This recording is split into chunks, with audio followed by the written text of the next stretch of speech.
This Battlefield Report will cover the events of the Second Intergalactic War from March 31st to April 6th. Last week, the automatons were on their last leg as Operation Swift Disassembly was winding down. Durgan was the last remaining automaton stronghold, and all resistance there was vanquished by a sum total of 361,852 Helldivers at the time of final liberation.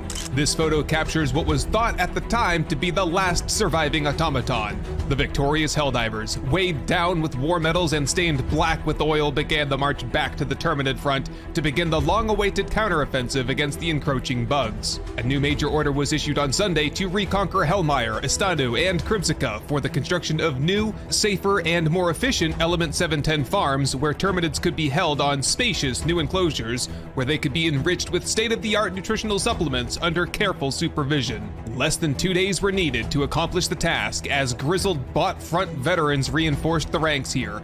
And after completion, it was announced by Super Earth that procreation applications would again be considered for approval, following the typical 180-day review process. Any act that could potentially result in a child could resume, and Helldivers everywhere celebrated. But just as a victory parade was underway on Super Earth, word reached us that an automaton armada had been detected that was more than 10 times larger than that which attacked the Severin sector just 2 months ago. It descended upon the Valdis sector, seemingly out of nowhere, and by the time the fleet was detected, it was too late. The Ministry of Science reports that there was electromagnetic interference to Super Earth's communication satellite caused by the solar eclipse that day, and precious hours of response time had been lost as a result. The first wave began on Tuesday with the complete conquest of the Valdis sector. Vinamiterix Prime, Murga 4, Mechbuda, Cyberstan, and FTL hubs, Merak and Aurora Bay were lost in mere hours. As planets this far out on the galactic fringe have become vulnerable with resources and manpower diverted to the war effort elsewhere. The invasion force then moved into the Lakal sector, taking Chuha and Penta, but Helldivers were finally able to intervene at this time. The automatons launched fresh attacks on Cork Bay, Lasath, and Menkent, as General Brash issued a major order for all Helldivers to deploy immediately to the defense of these planets. And while the order was carried out dutifully by the Corps, the front line was simply stretched too thin. Menkent was able to be defended, but Cork Bay and Lasath were lost on Wednesday.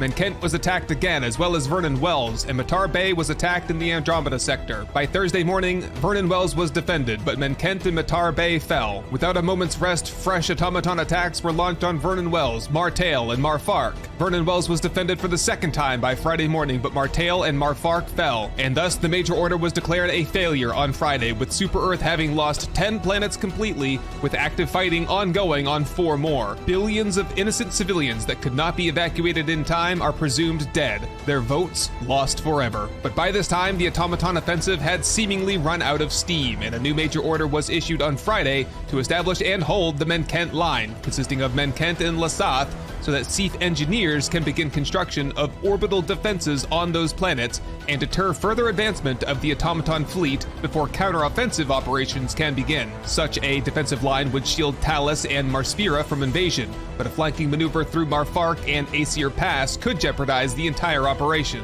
Most concerning is the loss of Cyberstan, the former cyborg homeworld, which was occupied by Seath forces after the First Intergalactic War.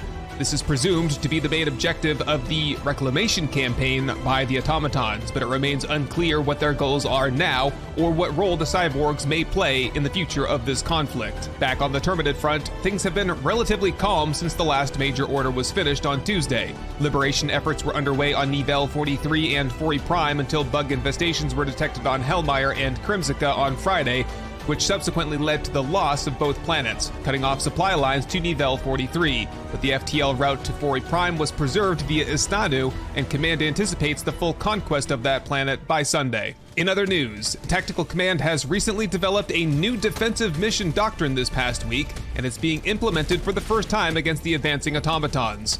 The mission requires a Helldiver squad to occupy and hold a fortified rocket silo for 20 minutes, while high-value assets and cryopods are launched into orbit for evacuation. And on Thursday, a new war bond was made available to the fleet, and by paying a 1,000 super credit tax, Helldivers are able to unlock an arsenal of new weapons, armor, and other gear to help regain the upper hand against the automatons. The most notable additions include the R-36 Eruptor, a bolt-action rifle firing jet-assisted fragmentation rounds, good for just about everything. The CB9 crossbow, delivering high explosive bolts over short range, good for controlling small crowds of bugs. And the BR-14 Adjudicator, an armor-piercing rifle which is good for... Guys, what is this good for? Research is still ongoing, and like a true managed democracy, the Ministry of Defense released a set of polls this week to assess the attitude of the Corps. 68% of respondents seemed lukewarm about the latest war bond, saying that it's good, but they feel like something is missing.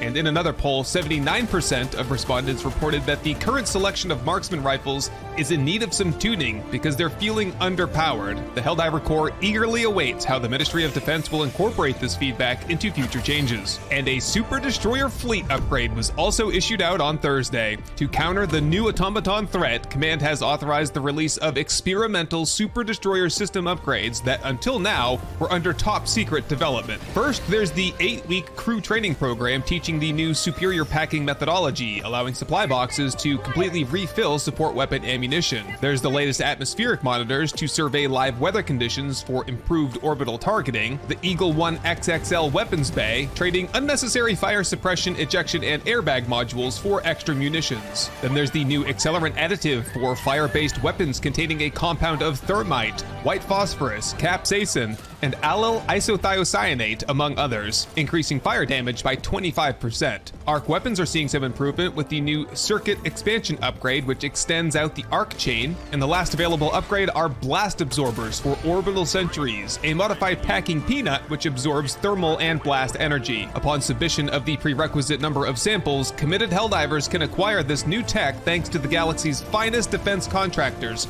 leaders in quality and safety. Remember, this report is for your eyes only, Helldiver. This message should not be shown to other Super Destroyer crew members, especially the Eagle 1 pilot. Would you like to know more? 1, 2.